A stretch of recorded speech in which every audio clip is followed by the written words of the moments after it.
দিল্লি হাইকোর্টের বিচারপতি যশবন্ত বর্মার বাড়ি থেকে যে বিপুল পরিমাণ নগদ টাকা পাওয়া গিয়েছে তাই নিয়ে দেশ এখন উত্তাল।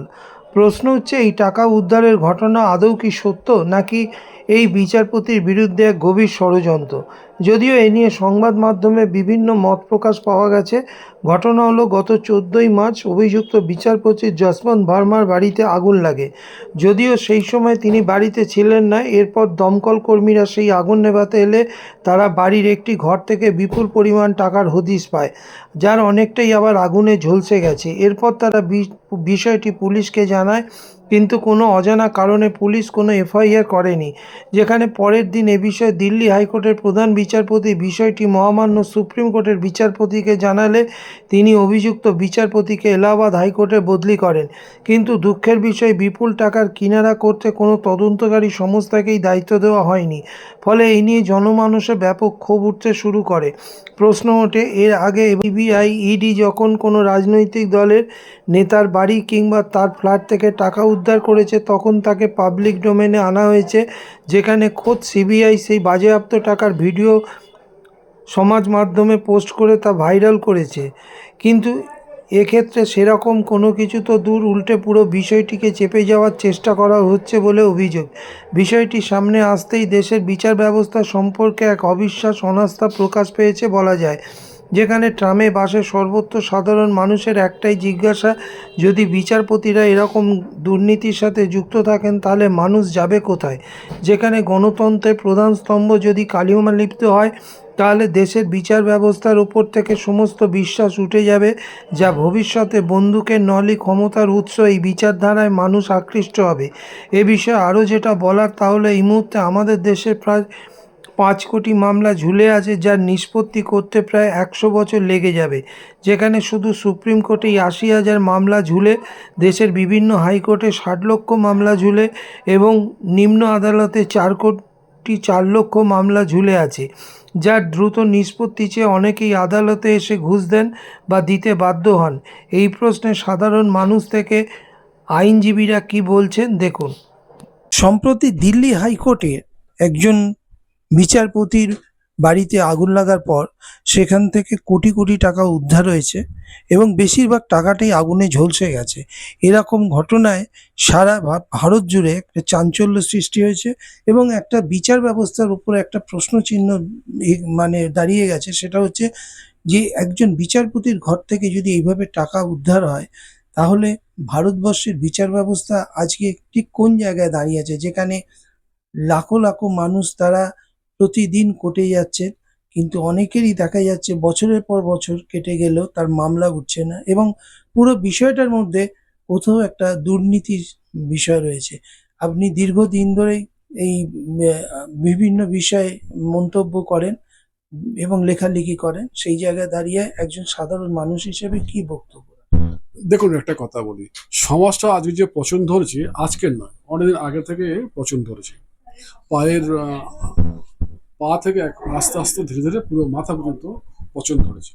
এখন এমন পরিস্থিতিতে বিচার ব্যবস্থার প্রতি তো অনেকে সন্দেহ করছে, এবং যারা আজকের ক্ষমতায় আছে তাদের বিরুদ্ধে আজকে প্রশ্ন তুলছে। আজকে এটা নতুন নয়। আপনি মনে করুন, সেই আমাদের যে বিগত প্রাইম মিনিস্টার ছিলেন পিভি নরসিংহ রাও, তার বিরুদ্ধে কিন্তু টাকার আহ, উঠেছিল, অভিযোগ উঠেছিল। আর দিল্লির যে বিচারপতি, উনি হচ্ছেন যার বাড়িতে টাকা পাওয়া গেছে কোটি কোটি টাকা, 15 কোটি টাকা, সে তো অ্যান্সার দিতে বাধ্য, এবং সে অ্যান্সার দেবে। এই ব্যাপারে কোনো নেই। কিন্তু আমার একটা খুব দুঃখ লাগলো, সেটা হলো যে বিচারপতি খান্না যে কমিটি, কলেজিয়াম, তাকে এলাহাবাদ হাইকোর্টে ট্রান্সফার করেছে, এইটা আমার খুব সন্দেহ লাগলো এবং খুব দুঃখ লাগলো। যেটা তদন্ত করা উচিত ছিল, টাকার উৎসটা জানতে পারতো। তা না করে ইমিডিয়েটলি তাকে উত্তরপ্রদেশে এলাহাবাদ হাইকোর্টে ট্রান্সফার, এটা তো একটা প্রশ্ন থেকেই যায়। যদি কেউ চুরি করে তার বিরুদ্ধে যদি জেল জরিমানা হয়, আর এদের ক্ষেত্রে একই রকম হওয়া উচিত বলে আমি মনে করি। আর বিচার ব্যবস্থার প্রতি দেখুন, একটা কথা বলি, আজকের বিচারপতির ব্যাপারে, বিচার ব্যবস্থার প্রতি অনেক মানুষের অনাস্থা।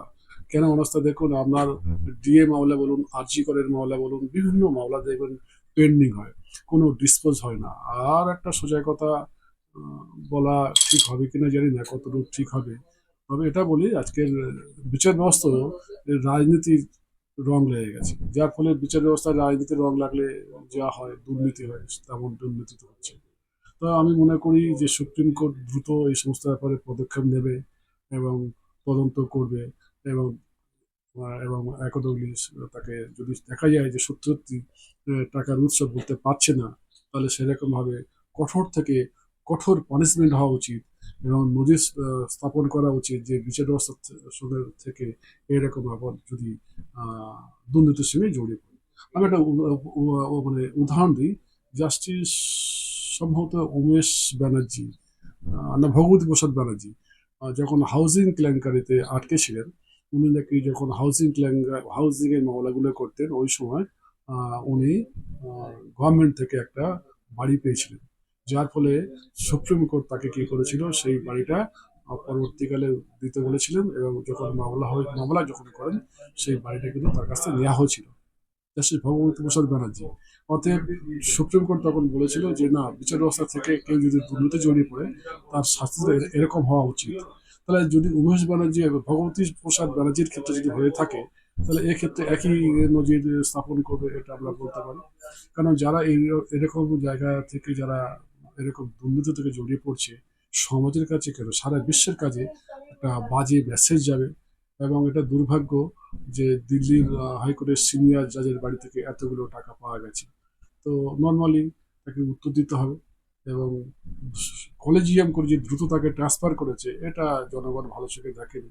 যার ফলে যখন এলাহাবাদ হাইকোর্টে উনি গেলেন, সেখানে বার থেকে ওকে করেছিল, খুব বিক্ষোভ দেখেছিল, যার ফলে এই মুহূর্তে সে এখন আছে, মানে বিচার ব্যবস্থা থেকে সরে আছে, এবং দ্রুত এটা শর্ট আউট করা উচিত বলে মনে হয়। আর একটা কথা বলি, যেটা বিচার ব্যবস্থার প্রতি মানুষের কিন্তু আস্তে আস্তে কমে যাচ্ছে। বিচার ব্যবস্থা হচ্ছে আমাদের বাঁচার এবং জীবনের একটা হচ্ছে মূল মন্ত্র। বিচার ব্যবস্থা আছে বলে আমাদের একটা মৌলিক অধিকার সুরক্ষিত আছে, এটা অস্বীকার করার উপায় নেই। কিন্তু কিছু কিছু জায়গায় দেখা যাচ্ছে বিচার পাওয়া যাচ্ছে না, দীর্ঘদিন ধরে চলছে, মানুষ হতাশায় ভুগছে। এগুলো কিন্তু দেখা দরকার। দেখুন আরজি করের মামলাটা কি আছে, একটা মেয়ে রেপ হয়েছে, অন্য রেপ হয়েছে, ধর্ষণ হয়েছে, মার্ডার হয়েছে, এইগুলো হয়েছে। এর বিচার করতে কোথায় সিবিআই, কোথায় সিআইডি, দীর্ঘদিন রাজ্য থেকে দিল্লি মানে সুপ্রিম কোর্ট থেকে দিল্লি, এই যে চোর বিভাগের মধ্যে ঘুরতে প্রায় ক বছর, 1 বছর হয়ে গেছে, 1 বছর হয়ে গেছে, 1 বছর হয়ে গেছে, 1 বছর হয়ে গেল।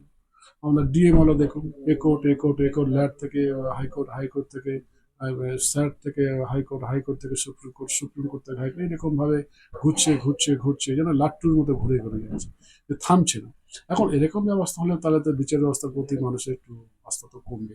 সম্প্রতি গ্রোক এআই এ একটি অ্যাপ, যাকে প্রশ্ন করলে সঙ্গে সঙ্গে কয়েক সেকেন্ডের মধ্যে উত্তর চলে আসছে। আমরা সংবাদ সোচ্চারের পক্ষ থেকে তাকে কিছু প্রশ্ন রেখেছিলাম এই বিচার ব্যবস্থার ওপর। সেখানে গ্রোক এআই আমাদের জানাচ্ছে যে এই মুহূর্তে সারা ভারতবর্ষে 5 কোটি মামলা পেন্ডিং হয়ে রয়েছে, যার নিষ্পত্তি করতে গেলে আগামী 150 বছর লাগবে। দ্বিতীয় বিষয় হচ্ছে শুধু সুপ্রিম কোর্টে 80,000 মামলা ঝুলে রয়েছে, এবং সারা ভারতবর্ষে বিভিন্ন হাইকোর্টে প্রায় 60 লক্ষ মামলা ঝুলে রয়েছে, এবং নিম্ন আদালতগুলোতে 4 কোটি 4 লক্ষ মামলা ঝুলে রয়েছে। এরকম জায়গায় দাঁড়িয়ে যে মামলা দীর্ঘসূত্রিতার কারণে বহু মানুষকে অনেক সময় উপঢৌকন দিয়ে তার মামলাকে আগে নিয়ে আসতে হচ্ছে, যাতে জাজেরা সেই মামলার রায়, এবং সেখানে জাজেরাও অনেক ক্ষেত্রে লাভবান হচ্ছে। এই বিষয়টা একজন সাধারণ নাগরিক হিসেবে কি বলবেন? তো মারাত্মক প্রবণতা। এটা মারাত্মক তো প্রবণতা। আর একটা ব্যাপার বলি, সেই সঙ্গে আর একটু অ্যাড করে দিই। আজকে যে মামলাগুলো তো চলছিল তার সঙ্গে এখন রাজনৈতিক মামলা, এত নেতাদের এত কোন্দল, এত গন্ডগোল, এখন পাবলিককে কি রিলিফ দেবে? এখন নেতাদের মামলা শুনতে শুনতে আমাদের হাইকোর্ট এবং সুপ্রিম কোর্ট ফেড আপ হয়ে গেছে, এটা একটা ব্যাপার। আর আপনি যেটা বললেন এটা তো যেহেতু ঘটনাটা ট্রু, এর সঙ্গে আরেকটা কথা বলি। দেখবেন সকালে কোর্টে যখন মামলা মেনশানিং হয়, মানে মেনশানিং হয় ইনক্লুশন জন্য ফর হিয়ারিং, সেই সময় দেখবেন লয়ারদের কি ভিড়, যেন মারাত্মক ভিড়। একটা মামলা লিস্ট করার জন্য যেরকম ভিড় হয়, আপনি কল্পনাই করতে পারবেন না মামলাটা হেয়ার আউট করার জন্য। তাহলে এটা তো ফান্ডামেন্টাল রাইট, মামলাটা লিস্ট হবে, মামলা হবে, তার জন্য এত মারপিট করে ইনক্লুশন করতে হবে? তো যদি মামলা যদি লিস্ট করার সময় যদি এরকম দেখা যায়, নর্মালি দুর্নীতি হবে। কাল মামলাটা জজ সাহেব আগে শুনবেন, কাল মামলাটা পরে শুনবেন, এটা তো জজ সাহেব করতে গেলে নর্মালি একটা তো নিপুটিজিম থেকে যায়, এটা হবেই। এই ব্যাপারে এখান থেকে কেউ বেরিয়ে আসতে পারবে না। মাওলা মেনশনিং করছে ইনক্লুশনের জন্য মারাত্মক ভিড়। মাওলা ইনক্লুশনের জন্য মেনশন করবে কেন? আমি মামলা ফাইল করো, মামলা হবে, it is my fundamental right. সেই জায়গাটা কোথায়? আপনি মামলা ফাইল করার পরে দেখবেন আপনার মামলা হবে না, অনন্তকাল ধরে চলবে, অনন্তকাল ধরে চলবে। আপনাকে তদবির করতে হবে, আর তদবির যখনই করতে হবে তখন উপরে ওখানের প্রসঙ্গে আসবে। এটা খুব স্বাভাবিক ব্যাপার। সে ধন্যবাদ। আপনার সে উপর লেভেল থেকে হতে পারে, নিচের লেভেল থেকে হতে পারে। ধন্যবাদ। নমস্কার। সম্প্রতি দিল্লি হাইকোর্টের একজন বিচারপতির বাড়িতে আগুন লাগার পর সেখান থেকে রাশি রাশি টাকা উদ্ধার হয়েছে এবং বেশিরভাগ টাকা আগুনে পুরো ঝলসে গেছে এবং তার বাড়ির আশপাশেও বিভিন্ন জায়গা থেকে প্রচুর টাকা, ছেঁড়া নোট এসব উদ্ধার হয়েছে। স্বাভাবিকভাবেই একটা প্রশ্ন উঠেছে, সেটা হচ্ছে আজকে দিনে দাঁড়িয়ে বিচারকদের ঘর থেকে যদি এত টাকা উদ্ধার হয়, সেক্ষেত্রে বিচার ব্যবস্থার ওপর কি মানুষের একটা সংশয় আসছে না? এই বিচার ব্যবস্থার উপর কি মানুষ আগামী দিনে আস্থা ভরসা রাখবে? শুধু এই ক্ষেত্রে নয়, বিভিন্ন সময় বিভিন্ন জাজেদের ক্ষেত্রে এই ধরনের প্রশ্ন উঠছে। কেউ একটা ভালো রায় দেওয়ার পর তার ভালো জায়গায় পোস্টিং হচ্ছে, দেখা যাচ্ছে কোনো কমিশনের চেয়ারম্যান হচ্ছে, নাহলে কোনো প্রদেশের রাজ্যপাল হয়ে যাচ্ছেন। একজন জাজ, তিনি রাম মন্দিরের রায় দেওয়ার পর তাকে তো সাংসদ করে দেওয়া হয়েছে, রাজ্যসভার তিনি মেম্বার হয়ে গেছেন। তো একজন আইনজীবী হিসেবে দীর্ঘদিন ধরেই আপনার এই লড়াই করছেন আইনটার স্বার্থে, কি বলবেন? দেখুন, আমরা যে লড়াই করি উকিল হিসেবে, অ্যাডভোকেট হিসেবে, সেটা সম্পূর্ণ আইনি লড়াই। সুতরাং এখানে আইনের ওপরে কেউ নেই। আমাদের ভারতীয় সংবিধান যা আছে, সংবিধানের ওপরে কেউ নেই। এবার আমাদের ভারতবর্ষ হচ্ছে একটি গণতান্ত্রিক দেশ, এবং আমি বলবো সবচেয়ে বৃহত্তর গণতন্ত্র গোটা পৃথিবীর মধ্যে আমি বলবো ভারতবর্ষে। যার জন্য আমরা ঠিক না ভুল সেটা আমরা সাধারণ মানুষের উপরে ছেড়ে দিয়েছি, এবং সাধারণ মানুষই বিচার করে তাদের ভোটের মাধ্যমে কোনটা ঠিক কোনটা ভুল।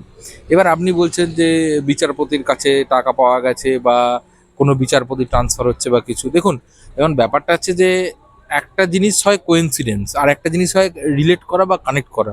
দুটো জিনিসকে কানেক্ট করলে বা রিলেট করলে বা কোইন্সিডেন্স হলে সেটাকে সবসময় যে মানে গরমিল বা গাফিলতি বা সেটিং তথ্য বা 2 নম্বরই এটা বলা যায় না সবসময়। কারণ দেখুন, এখন ব্যাপারটা হচ্ছে আমাদের বিভিন্ন রকম অ্যাক্টও আছে এর পরিপ্রেক্ষিতে, যেরকম হুইসেল ব্লোয়ার্স অ্যাক্ট আছে, ঠিক আছে, যেরকম আমাদের যে ভিকটিম প্রোটেকশন অ্যাক্ট আছে।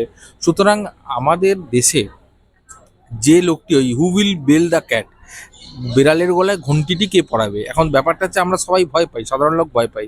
দেখা গেলো বিড়ালের গলায় ঘন্টি পড়াতে গিয়ে, হ্যাঁ, তার এগেস্টে উল্টো, হ্যাঁ, সে হয়তো ট্রান্সফার হয়ে গেল বা তার হয়তো ক্ষতি হলো, সে হয়তো বদনাম হলো, ঠিক আছে।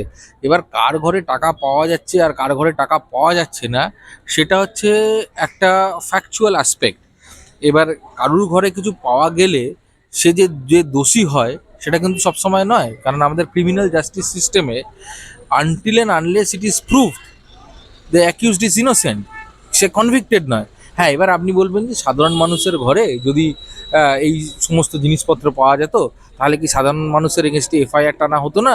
হ্যাঁ, তাহলে একজন জজ সাহেব বা কোনো যদি নেতা হয় তাহলে তার পক্ষে কেন? এখন দেখুন, সাধারণ মানুষের সঙ্গে যারা কনস্টিটিউশনাল পোস্টে আছে বা জুডিশিয়ারিতে আছে তাদের সঙ্গে বিশাল পার্থক্য আছে, প্রচুর বৈষম্য আছে। কেন?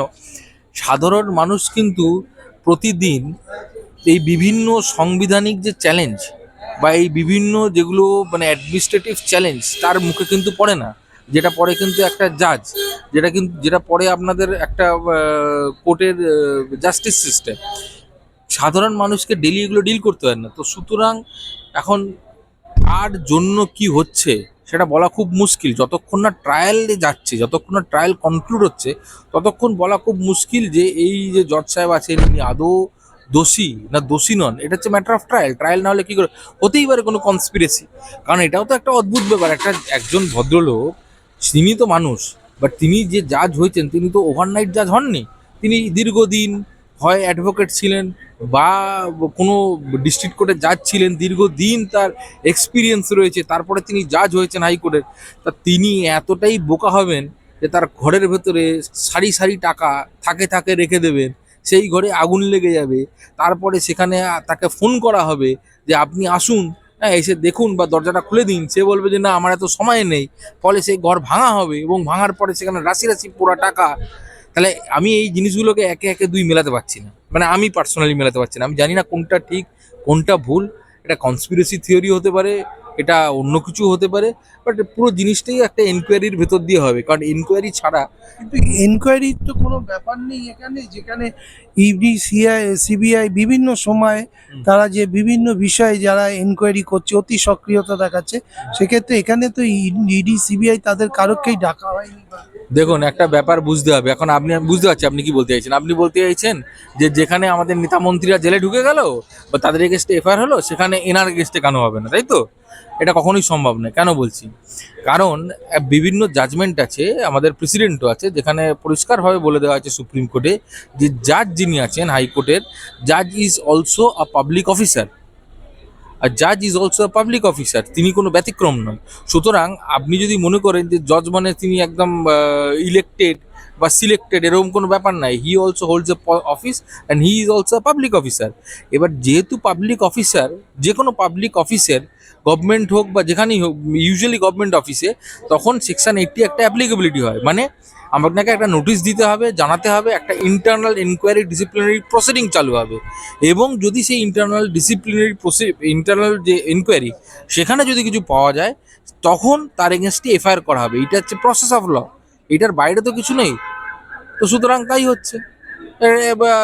এখন সুপ্রিম কোর্ট অলরেডি এনকোয়ারি চালু করে দিয়েছেন, বিভিন্ন জাজেদের তার উপর মানে রেগুলেট করার জন্য দায়িত্ব দিয়েছেন, এবং পুরো জিনিসটাই মানে যা যা এনকোয়ারি হচ্ছে, যে যা রিপোর্ট দেবে, সব কটাই আপনাদের ওয়েবসাইটে আপলোড করা হচ্ছে। সুতরাং সাধারণ মানুষ এবং প্রত্যেক কটা সাধারণ মানুষ সবাই ইচ্ছা করলেই সেটা দেখতে পারবেন।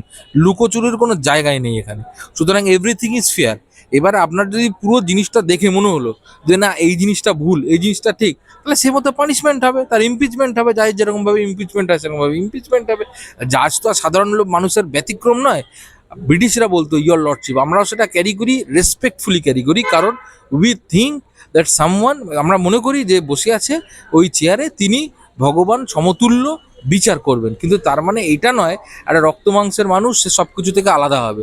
সুতরাং যদি দোষ প্রমাণিত হবে তার ইমপিচমেন্ট হবে, সে রিমুভ হয়ে যাবে, সে থাকবে না। তার যা যা ক্রিমিনাল প্রসিডিং হয়, ক্রিমিনাল প্রসিডিং ড্র হবে, সাধারণ মানুষ সব কিছু দেখতে পাবে, সবই অনলাইনে।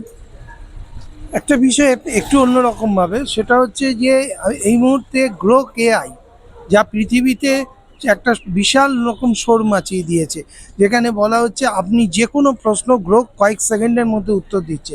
আমরা সংবাদ সোচ্চারের পক্ষ থেকে গ্রোকের কাছে এই জুডিশিয়াল নিয়ে কিছু প্রশ্ন রেখেছিলাম। সেখানে গ্রোক জানাচ্ছে এই মুহূর্তে সারা ভারতবর্ষে 5 কোটি মামলা, সেগুলো বিচারের জন্য ঝুলে রয়েছে, মামলার কোনো নিষ্পত্তি হচ্ছে না।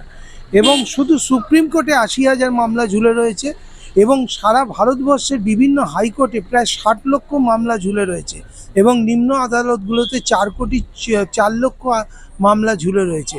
এবং আরও সবচেয়ে বড় বিষয় যেটা বলছে, এটা হচ্ছে যে জুডিশিয়ালে দুর্নীতি হয় পরিকাঠামোর অভাবে, যেখানে 1 লক্ষ মামলা পিছু মাত্র 21 জন জাজ আছেন। এই রকম পরিকাঠামোর জন্যই আজকে জুডিশিয়ালে দুর্নীতি বাসা বাঁধছে। এ বিষয়ে কি বলবো? দেখুন, লোক কম থাকলে কখনো দুর্নীতি হয় না, এটা একদম সম্পূর্ণ বাজে কথা, মিথ্যে কথা। এবার আপনি যে গ্রোকের কথা বলছেন যে কোনটা ঠিক কোনটা ভুল, এখন একটা জিনিস বুঝতে হবে, ওয়ার্ল্ড পলিটিক্স বলে একটা জিনিস আছে। আপনি ধরুন আপনার মানে খুব শান্ত মাথায় ভাববেন, হঠাৎ করে লাস্ট কিছু বছর দেখবেন পাকিস্তান হঠাৎ করে ব্যাংক্রাফ্ট হয়ে গেল, দেখলেন বাংলাদেশে হঠাৎ করে একটা আনরেস্ট তৈরি হলো, বা ধরুন শ্রীলঙ্কা, ওদের নেতা মন্ত্রী পড়ে গেল, একটা মানে ফিনান্সিয়াল ক্রাইসিস তৈরি হলো। মায়ানমারেও তাই হচ্ছে, থাইল্যান্ডেও তাই হলো। এইগুলো কিন্তু ওয়ার্ল্ড পলিটিক্স, এগুলো কিন্তু সাধারণ মানুষ বুঝতে পারবে না। এই যে যত বড় বড় কোম্পানি আছে, হ্যাঁ আমি কোনো কোম্পানির নাম নিচ্ছি না, বাট এই অনেক কোম্পানির পেছনে কিন্তু বিদেশি শক্তি আছে, যারা কিন্তু খুব সাকসেসফুলি সেই সমাজের, সেই দেশের যে বার্নিং ইস্যু সেটাকে টার্গেট করে। এখন ধরুন জাতি কেউ টার্গেট করতে পারে, কেউ ধর্ম টার্গেট করতে পারে, কেউ জুডিশিয়ারি টার্গেট করতে পারে। আমি বলবো থ্যাঙ্কফুলি আজকের দিনেও আমাদের ভারতবর্ষ খুব স্বচ্ছতার সাথে স্টেবলভাবে দাঁড়িয়ে আছে। সুতরাং এটা আমাদের একটা গর্বের বিষয়। এবার আপনি সুতরাং মানে কোনটা ঠিক, আমরা অনেক সময় মাঝে মাঝে তো আমার নিউজ চ্যানেল খুললে যখন দেখি, তখন তো আমার মনে হয় আমার মানে পুরো ভারতবর্ষে সবাই খারাপ, কেউ ঠিক নেই। বাট এটা একদমই সম্পূর্ণটাই ভুল। অনেকেই ভালো আছে, এরকম নয় যে সবাই খারাপ। এবার দ্বিতীয় প্রশ্ন হচ্ছে, আপনি বলছেন যে বেশি লোক থাকলে জুডিশিয়ারিতে মামলা তাড়াতাড়ি হবে বা করাপশন হবে না। হ্যাঁ, অবভিয়াসলি আমাদের ভারতবর্ষে আজকের দিনে জাস্টিস সিস্টেম, কেন জাস্টিস সিস্টেম এবং অ্যাডমিনিস্ট্রেটিভ সিস্টেম দু জায়গাতেই প্রচুর কমতি আছে মানুষের। আমাদের পশ্চিমবঙ্গতেও পুলিশ যদি দেখেন, প্রচুর কম পুলিশ, খুব আন্ডার মানে লেবার নিয়ে কাজ হচ্ছে, এবং জুডিশিয়ারিতেও তাই। হ্যাঁ, এটা অবশ্যই যদি বেশি হয় তাহলে আমাদের মামলার নিষ্পত্তি হবে, 100 বার আমি সহমত। কিন্তু বেশি লোক হলে করাপশন হবে না, এটা কিন্তু ভুল ধারণা।